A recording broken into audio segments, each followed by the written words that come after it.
இப்போ பார்த்தீங்கன்னா இந்த நாடாளுமன்ற தேர்தல் வேட்புமனு பரிசீலனை வந்து நடந்ததுங்க. அதில் பார்த்தீங்கன்னா பல விதமான பெரிய கட்சிகள் அப்படின்னு சொல்கிற தேசிய கட்சிகளுக்கான ஒரு அதிக அளவிலான ஒரு வாய்ப்பு வந்து கொடுத்துருக்காங்க. அது என்னென்னா பார்த்தீங்கன்னா நம்ம அண்ணாமலை அவர்கள் வேட்பாளர் இருக்காங்க இல்லைங்களா, அவர் பார்த்தீங்கன்னா அவரோட வேட்பு மனுவில் வந்து அஃபிடேவிட் ஃபார்மேட்டுன்னு ஒன்று இருக்குது. அந்த ஃபார்மேட் வந்து எப்படி ஃபாலோ பண்ணணுமோ அந்த ஃபாலோ வந்து கரெக்டாக பண்ணாமல் அவங்க அந்த வழிமுறைகளையே சரியாக பயன்படுத்தாமல் அவர் வந்து ஒரு தாக்கல் பண்ண மனு வந்து ஏற்றுக்கிட்டாங்க. இதை எதற்காக ஏற்றுக்கிட்டாங்கன்னு சொல்லி அப்ஜெக்ஷன் ஃபஸ்ட்டு நான் தான் ரேஸ் பண்ணேன். ரேஸ் பண்ணும்போது அவர் தேர்தல் ஆணையர் வந்து எந்த ஒரு வார்த்தையுமே நம்ம சொல்கிறத ஒரு வார்த்தையும் கூட கேட்கல.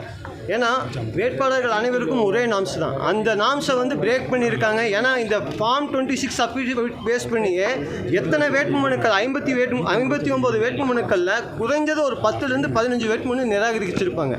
ஆனால் அண்ணாமலை அவரது வந்து அந்த ஃபார்மெட்லேயே எல்லாம் ஆனால் அக்செப்ட் பண்ணியிருக்காங்க. அதை நாம் வந்து எவ்வளவோ நாங்கள் ப்ரெஷர் பண்ணோம், ஹோல்டு பண்ணுங்க, வேட்பாளர் அறிவிப்பை தடுங்கன்னு சொன்னோம். ஆனால் தடுக்கவே இல்லை.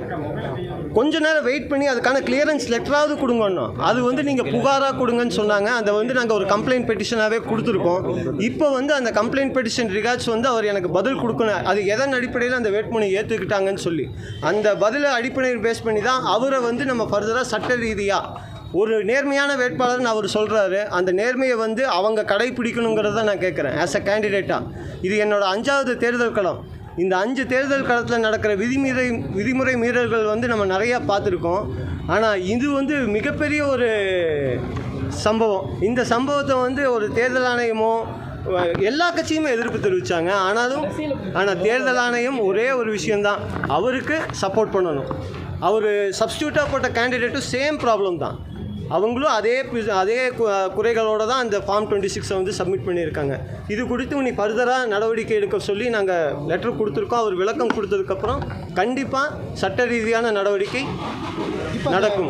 வழக்குகள் 24 பிரைவேட் கம்ப்ளைண்ட்ஸ் 2ன்னு போட்டிருந்தது. ஆமாம், அதில் வந்து சீரியல் வைஸ் இல்லைங்க, காலம் வைஸ் அஃபிடேவிட்டுங்கிறது ஒரு காலம். அந்த படிவம் வந்து நம்ம கரெக்டாக கொடுக்கணுங்க. அந்த படிவம் வந்து அவங்க கொடுக்கல. அந்த படிவத்தில் இருக்கிற வழிமுறைகளை ஃபாலோ பண்ணலை. ஏன்னா அந்த ஹேண்ட்புக் சொல்கிறது பிரகாரம் தான் ஃபாலோ பண்ணணும். 4A ரூல்ஸ் சொல்கிறது பிரகாரம் தான் ஃபாலோ பண்ணணும். அது அவங்க ஃபாலோ பண்ணலை. அதுக்காக நாங்கள் வந்து எங்களோட அப்ஜெக்ஷனை வந்து சொல்லியிருக்கோம். கண்டிப்பாக அதன் மீது நடவடிக்கை எடுக்க வைப்பேன். சட்ட ரீதியான இப்போ அவர் கொடுக்குற பதிலை பேஸ் பண்ணி தான் சட்ட ரீதியாக நம்ம அவர் வந்து கேண்டிடேட்டை அப்போஸ் பண்ணி நம்ம வந்து கேஸ் ஃபைல் பண்ணுவோம். கண்டிப்பாக ஃபைல் பண்ணுவோம்.